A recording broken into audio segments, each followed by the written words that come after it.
Se você vive se sentindo culpada, confusa e emocionalmente drenada depois de falar com ele, isso não é normal, é manipulação. Existem homens que destroem sua mente com palavras e ainda fazem você achar que o problema é você. E o pior: você pode estar presa nisso agora. Hoje você vai reconhecer 5 frases que revelam exatamente esse tipo de homem, antes que seja tarde demais. Como ele confunde sua mente. O que muita gente não percebe é que esse tipo de situação não começa com atitudes óbvias, mas com palavras sutis que vão se infiltrando na mente aos poucos. Não é grito, não é agressão direta, é algo mais silencioso e, justamente por isso, mais perigoso. O mal não chega de forma escancarada, ele distorce, confunde e inverte tudo até você perder a clareza do que está acontecendo. Aos poucos, você começa a duvidar do que sente, do que viu, do que viveu. Aquela certeza que você tinha vai sendo substituída por insegurança, culpa e medo de estar errada o tempo todo. Esses homens sabem exatamente o que dizer para te desestabilizar. Eles não atacam de forma direta no início, eles plantam dúvidas. Fazem comentários que parecem inofensivos, mas que, repetidos ao longo do tempo, começam a te enfraquecer por dentro. E quando você percebe, já está presa em um ciclo onde precisa se explicar o tempo todo, onde sente que precisa provar que não está exagerando, que não está errada, que não é o problema. Isso não é comunicação, é controle emocional disfarçado. E o mais perigoso é que tudo isso acontece enquanto ele mantém uma aparência de normalidade. Para quem está de fora, ele pode parecer um homem tranquilo, até razoável. Mas por trás das palavras, existe uma estratégia: te confundir, te diminuir e te colocar em uma posição de inferioridade emocional. Porque quando você perde a confiança em si mesma, você se torna mais fácil de controlar. É assim que o mal age, não destruindo tudo de uma vez, mas te quebrando aos poucos, de dentro para fora. As primeiras frases que te quebram. A primeira frase é uma das mais comuns, e também uma das mais perigosas: você está exagerando. Pode parecer algo simples, até inofensivo à primeira vista, mas essa frase tem um objetivo claro: invalidar o que você sente. Toda vez que você expressa dor, desconforto ou questiona algo, ele responde fazendo você acreditar que está reagindo demais. E com o tempo, isso começa a mexer com a sua mente. Você para de confiar nas próprias emoções, começa a se censurar, a se calar, a duvidar da sua própria percepção da realidade. A Bíblia já alerta em Provérbios 12:22 que a mentira não vem de Deus, e quando alguém distorce o que você sente, isso não é cuidado, é manipulação. A segunda frase vem logo em seguida, e aprofunda ainda mais esse controle: a culpa é sua. Aqui, o jogo muda. Não é mais só sobre invalidar, é sobre transferir o peso inteiro para você. Não importa o que aconteça, ele encontra uma forma de fazer você se sentir responsável. Se ele erra, a culpa é sua. Se a relação está ruim, a culpa é sua. Se existe conflito, você que provocou. E isso vai criando um ciclo emocional extremamente pesado, onde você se sente constantemente em dívida, tentando consertar algo que, na verdade, não começou com você.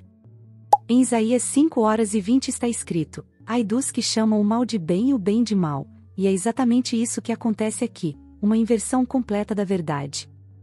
E o mais perigoso é que essas duas frases juntas criam uma prisão invisível. Porque quando você acredita que está exagerando e que tudo é culpa sua, você perde completamente o chão. Você para de questionar, para de reagir, para de se defender.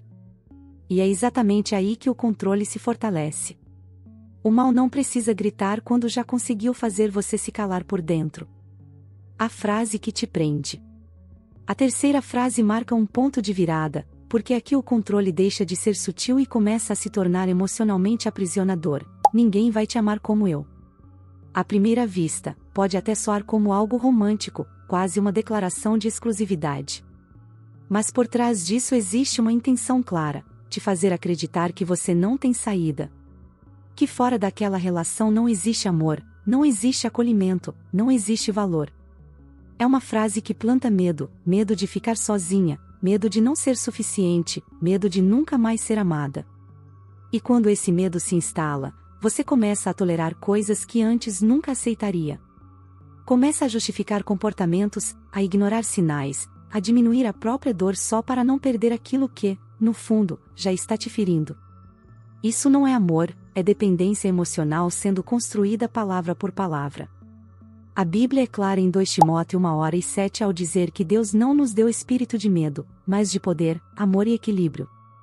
Ou seja, qualquer relação que te prende pelo medo não vem de Deus.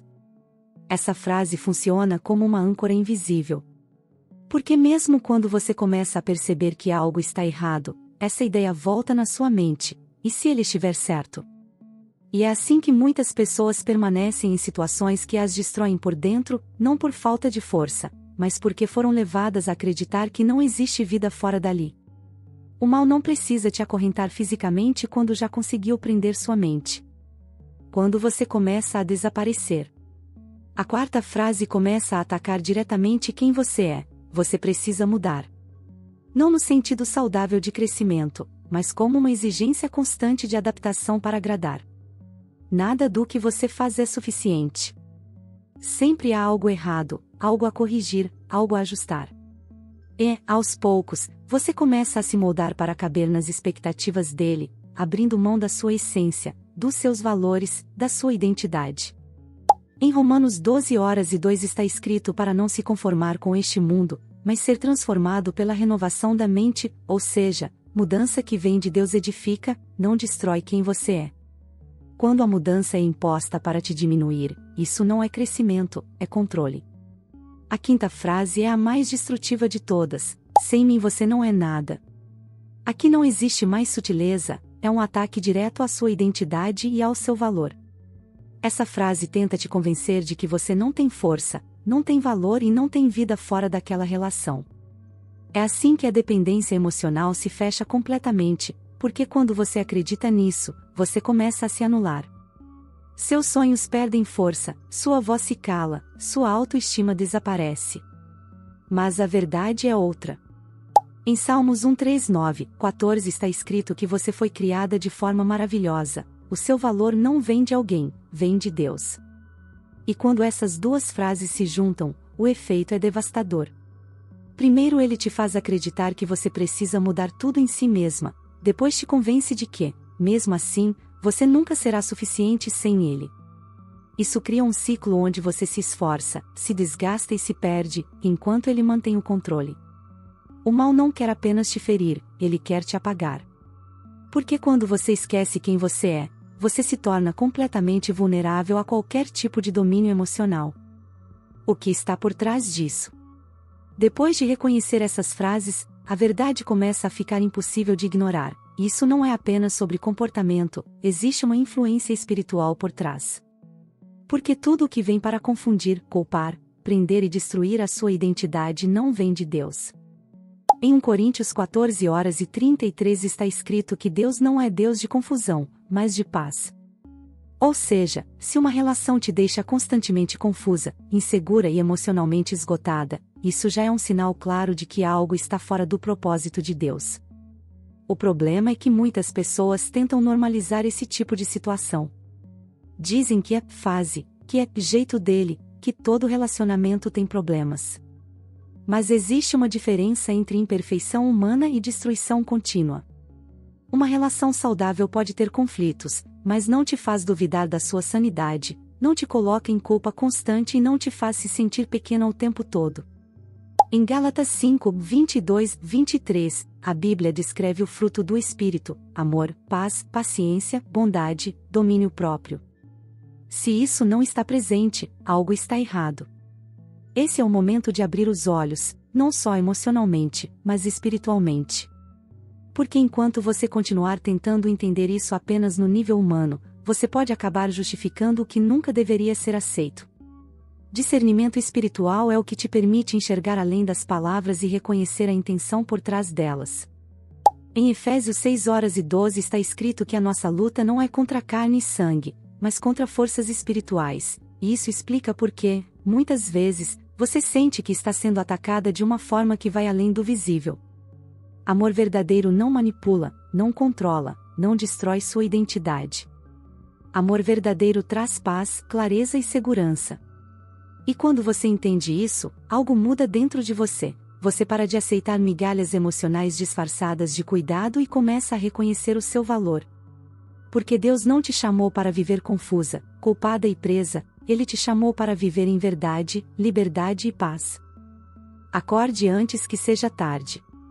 Agora você precisa ser honesta consigo mesma. Quantas dessas frases você já ouviu? E mais do que isso, quanto isso já mexeu com a sua mente, com a sua paz e com a forma como você se enxerga?